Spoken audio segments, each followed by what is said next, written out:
terkait dengan pembongkaran tiang monorel di wilayah kawasan Kuningan, Jakarta. Dan saat ini kita sudah bersama pengamat perkotaan Universitas Trisakti Yayat Supriyatna. Pak Yayat, selamat pagi.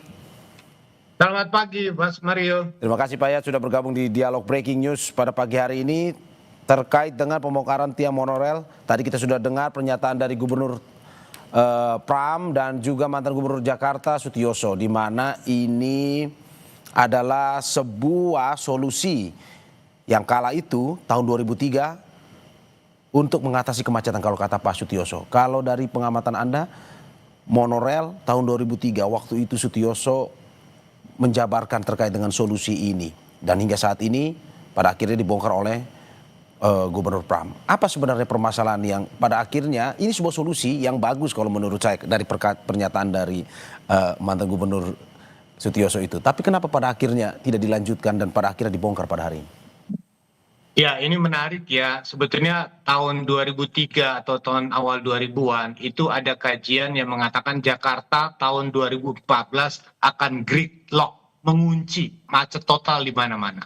Nah, akibat kajian yang mengatakan ada potensi gridlock, Jakarta lumpuh trafiknya, maka dibuatlah PTM. PTM itu pola transportasi makro. Itu seperti kajian rencana induk transportasi Jakarta. Nah, apa yang di dalam kajian itu? Kajian itu merekomendasikan beberapa tindakan yang harus dilakukan dan pengembangan jaringan public transport. Satu, BRT yang kita kenal dengan Transjakarta. Itu dulu isunya busway. Kedua, pengembangan 6 jaringan jalan tol yang waktu itu juga menimbulkan perdebatan. Etis nggak membangun 6 ruas tol di dalam kota. Baru yang masuk ketiga, angkutan yang berbasis rel. Salah satu itu monorel. Memang pada inisiatif ini di awal untuk digagas oleh Jakarta itu memang menjadi perdebatan secara kebijakan. Pertama satu, Undang-Undang Perkeretaapian waktu itu tidak memberikan rekomendasi pemerintah daerah boleh membangun angkutan berbasis rel. Otoritasnya masih dari pusat. Tapi kedua yang menarik adalah Pak Sutioso, Bang Yos mengatakan kalau tidak dilakukan tindakan ini kita terancam oleh kelumpuhan. Itu menariknya ya. Beliau menyatakan kalau tidak melakukan 3 tindakan ini, misal BRT, tol dan angkutan berbasis rel ini, otomatis Jakarta lumpuh. Nah, ketika sukses BRT, Transjakarta di launching tahun 2004, itu kan gemanya tuh luar biasa ya, betapa efeknya. Nah, saat yang bersamaan ada langkah percepatan yang dibuat oleh Bang Yos. Kita ingin membuat monorel. Tetapi yang menjadi masalah seperti saya katakan tadi, ada perdebatan. Siapa sebetulnya punya kewenangan? Kedua, bagaimana aspek pembiayaan? Nah, itu kan jadi apakah boleh loan, bantuan dan luar negeri. Nah, di sini ada diskresi sehingga langkahnya dipercepat. Nah, yang menjadi masalah adalah pada konteks pembiayaannya yang sempat menjadi perdebatan dan permasalahannya. Nah, akhirnya karena waktu itu tidak berlanjut dan Bang Yos diganti oleh Bang Foke resmi menyatakan proyek monorel berhenti. Nah, ini kan menarik ya kan? Kalau udah berhenti bagaimana tindak lanjutnya? Itu ada sengketa hukum antara Adikarya dengan Pemprov DKI, bagaimana penggantian dan proses tindak lanjutnya. Ini kan menggantung cukup lama dari 2011 sampai 2026, hampir 15 tahun. Ya. Nah, apa yang menarik dari pembelajaran ini? Memang sebuah konsep dan gagasan itu memerlukan proses, didukung dengan kajian yang matang dan yang paling penting adalah dukungan pembiayaan. Nah, sekarang ketika katakanlah moral nggak jadi, ada isu diganti dengan LRT, kemudian ada percepatan di zamannya Pak Jokowi untuk membangun MRT. Jadi kelihatan dengan sangat terpaksa monorel ditinggalkan karena sudah ada kebijakan lain yang ditindaklanjuti di 2019. Oke, Pak Yayat, tapi kalau pengamatan Anda sebenarnya di tahun 2003 dengan terobosan monorel ini yang disampaikan oleh Bang Yos atau Sutioso, ini sebuah terobosan yang mutakhir atau terobosan yang bagus atau sebenarnya bagaimana? Kalau kita melihat terlepas dari perencanaannya atau pembiayaannya. Bang Yos itu bisa dikatakan sebagai, kalau dalam persepsi saya, Bapak Angkutan Umum Jakarta. Nah, beliaulah yang mengambil inisiatif besar dengan pola transportasi makro. Bahkan waktu itu almarhum Pak Taufik Kemas waktu Presiden Pak Megawati mengatakan ini tipe gubernur seperti ini yang dicari.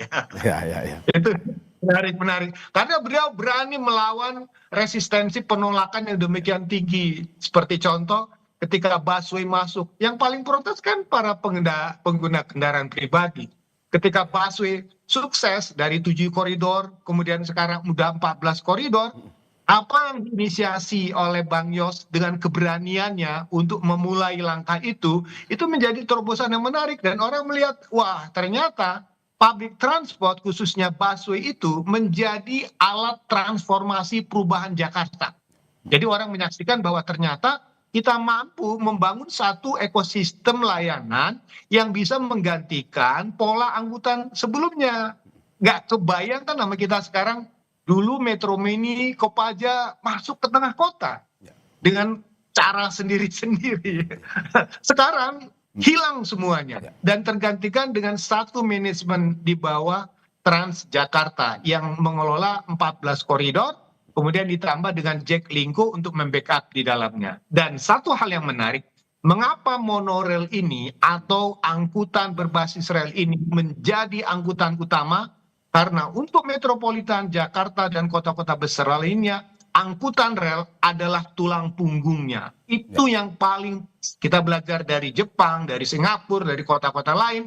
Angkutan massal berbasis rel itu yang paling optimal. Kenapa? Jumlah yang diangkut banyak, ketepatan waktunya lebih pasti, keamanan, kenyamanan, keselamatan lebih terjamin dibandingkan dengan angkutan yang berbasis jalan raya. Itu menjadi hal menarik ya. Maka monorail itu ditindaklanjuti. Jadi saya berani mengatakan Bang Yos adalah katakanlah pelopor perubahan layanan angkutan umum di Jakarta. Oke, Pak ya, tapi kalau misalkan memang ini bagus sebenarnya buat mengatasi kemacetan Jakarta, tapi pada akhirnya kenapa terkait dengan pembiayaan atau kebijakan itu tidak dilanjutkan di zaman Bang Foke kalau dari pengamatan Anda? Tapi sebelum Pak Yayat menjawab, kita saksikan jeda berikut. Saudara, kita kembali bersama pengamat perkotaan Universitas Trisakti Yayat Supriyatna untuk membahas lebih jauh terkait dengan pembongkaran tiang monorail tersebut. Pak Yayat, saya lanjutkan pertanyaan saya tadi. Kenapa pada akhirnya menurut Pak Yayat bahwa ini bagus, sebuah solusi yang terobosan yang bagus lah untuk mengatasi kemacetan di tahun 2004, 2005. Tapi pada akhirnya kenapa tidak dilanjutkan di masa pemerintahan berikutnya? Ini masalahnya menarik. Pertama satu, ada konflik hukum ketika masa transisi ke Bang Yos ke Pak Foke. Satu, ada persoalan ketika kebijakan ini karena tidak di backup oleh pusat pada waktu itu terkait pinjaman pembiayaan dari luar karena harus melalui pemerintah pusat dan otoritasnya juga pembangunan ini berbasis rel, undang-undangnya waktu itu tanggung jawab pusat, maka ini berhenti. Dan ketika berhenti ada persoalan hukum, yaitu tuntutan dari kontraktor adikarya sebesar apakah 60 miliar atau lebih lah. Nah ini menjadi sengketa antara Pemprov DKI dengan adikarya karena apa? Hasil kajian dan permintaan yang diminta oleh kontraktor pada waktu itu terlalu tinggi lah. Sementara apresial ini kan akan mempertanyakan apakah benar tuntutan itu plus kerugian lain-lain. Nah, sengketa ini kan panjang. Nah, ketika sengketa ini tidak terselesaikan, maka pada masa Bang Foke resmi menyatakan dihentikan. Tapi masalah hukumnya nggak selesai.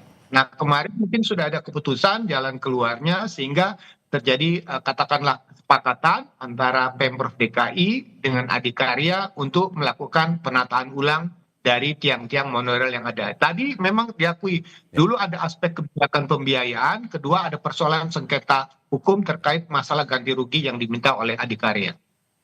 Oke, Pak Yayat, itu tadi kita bahas soal masa lalu, tapi ke depan terkait dengan apa yang bisa kita dari Bang Yos sebenarnya. Dalam arti tadi Anda sudah bilang soal kajiannya harus lebih fasil, lebih mantap, terus juga pembiayaannya. Tapi bagaimana dengan untuk mengatasi kemacetan di Jakarta? Perlukah monorail ataupun alat transportasi yang bisa nantinya menjadi terobosan agar Jakarta tidak menjadi kota yang deadlock tadi, seperti kata Anda?